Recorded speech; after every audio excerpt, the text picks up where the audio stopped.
Hey y'all, and welcome back to Bourbon and Bones. If this is your first visit here, welcome. And if you're one of our faithful followers, welcome back. If you like what we're doing here, like, follow, share, comment, and subscribe below. Also follow us on Facebook. We do some fun stuff there sometimes. So 2020 is over. Thank you. We have so much to look forward to with the vaccine for COVID-19, with it just not being 2020 anymore, and perhaps a quicker path to normality. So on that note, let's look back at 2020. Well, the best bottles of 2020, in my opinion. We're not going to cover every single bottle this year, but we're going to kind of break it down a little bit. I, for one, have not had every single bottle this year.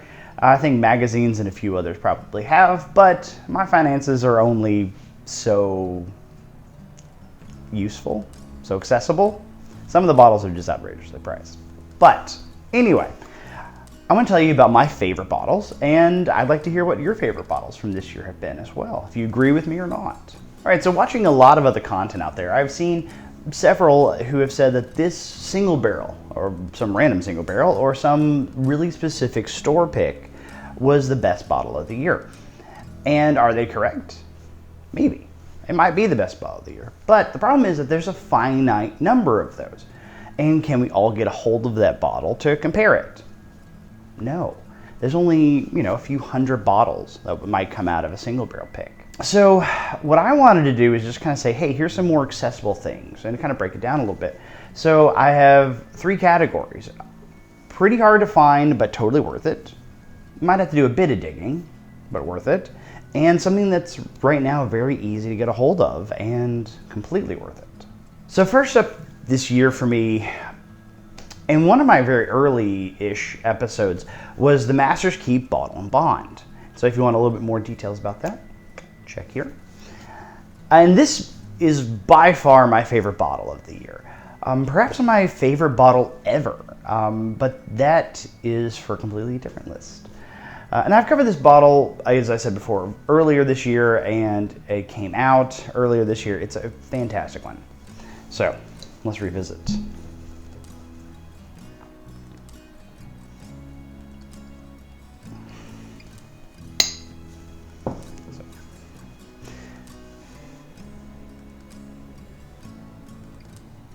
So this comes out of Wild Turkey, out of their Jessamine County rick house, and it is so bold and crazy. It is oak, funky, Wild Turkey at its best. Apples, dark fruit.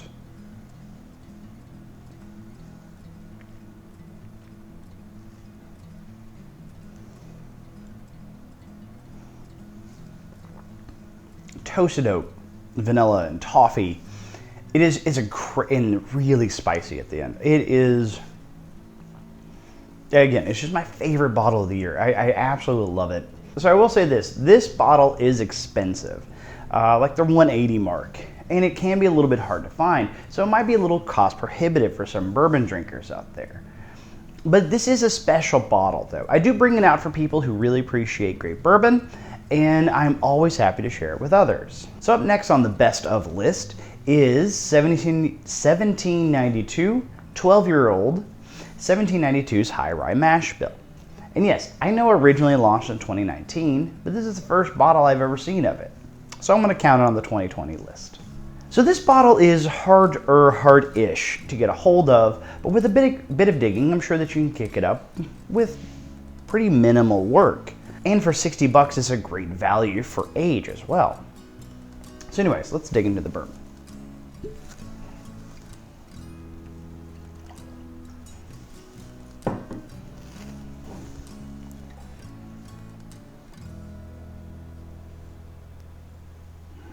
So on the nose you get this nice, soft, well-treated aged leather. Great oak. A little bit of like some kind of a vanilla candy I've not been able to place yet.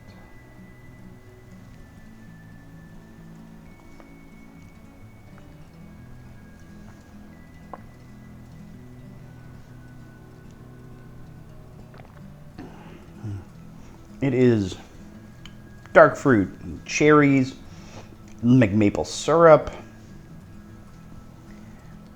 On the palate, you actually get a little bit more fresh oak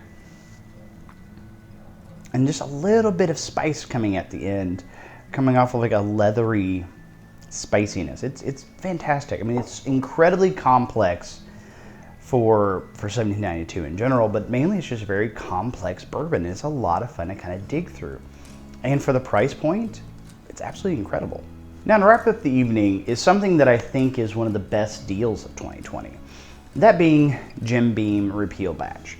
First launching in 2018, it celebrated the 85th anniversary of the repeal of the Volstead Act and allowing Americans to enjoy bourbon again freely and not through the mob. So the reason it is on this list at all this year is because it's actually being discontinued and Old Tub is going to be replacing it. So right now this bottle is about $10.50 at my liquor store. And I really challenge anyone to find a better bottle at that price point. And to be fair, this is a subtle bourbon. And it is really often overlooked because a lot of people just don't like Jim Beam, but this is a very different bottle of Jim Beam than normal. So let's dig into this bourbon.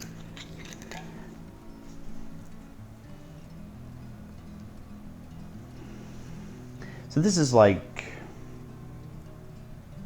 Granny Smith apples and toasted bread, a little bit of caramel.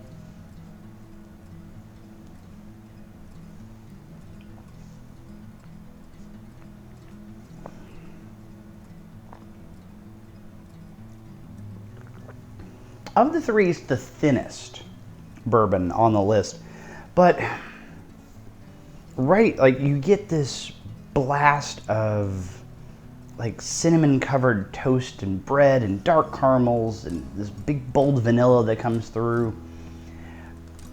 Touch of banana at the very end of it, or some kind of fruitiness. It's a very super classic bourbon.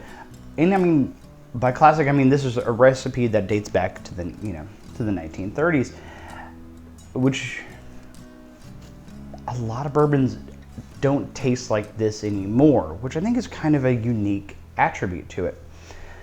And I like it. I think it's just a really nice bourbon. I think for $10, it's an incredible value. And in that price point, you're really not getting anything of any kind of quality most of the time. So the verdict. All three of these deserve a place on any shelf of bourbon drinkers. One for very special occasions, one for once a week or so, and then one while supplies last. All of these, honestly, all of these are been so much fun to explore with you all this year. It's been a crazy year. And for many of you, discovering bourbon, for me, sharing my knowledge and experiences with bourbon has been so much fun for me. And I wanted to thank you all for your support and everything that you've done for me. Our only transition this evening is going to be looking at a few great dinosaur-related information things. So the best of 2020 for my paleontological journey has been Discovering Dinosaurs by Michael J. Benton. He takes the reader on a journey from gentlemen collectors of interesting dinosaurs to the modern day, where researchers of dinosaurs can test their hypotheses and theories of dinosaurs like any other scientific research field. Not only does he go into the advances of computing and 3D scanning and modeling of dinosaurs, we can now know the actual bite force of a T-Rex. We know how fast a Brachiosaurus could run, or how Pterosaurus got off the ground at all. The likelihood of, and also even like the likelihood of dinosaurs caring for their young. He takes the reader on a journey through time from the early Jurassic to the end Cretaceous and the fall of the non-avian dinosaurs. He does so by looking at some of the most important finds and the most famous finds from each individual time period and the scientific advancements that allowed us to understand more about dinosaurs and how that technology works and how it's applied and how other disciplines have influenced paleontology. And he does it in a way that's very approachable and understandable for people who aren't just paleontologists or people who are studying paleontology. It also has really great pictures, and here are some.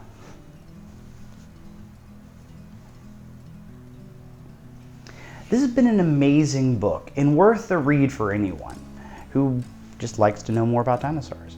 I would also throw in there The Rise and Fall of the Dinosaurs as a really great book as well. I read it a few years ago, but it's still worth mentioning here. And so there we have it, my top picks for 2020. What do you think about them? What are your choices in bourbon and books? Let me know in the comments below. I'm always excited to hear from you all. And remember, always, share a bourbon with someone. Good night.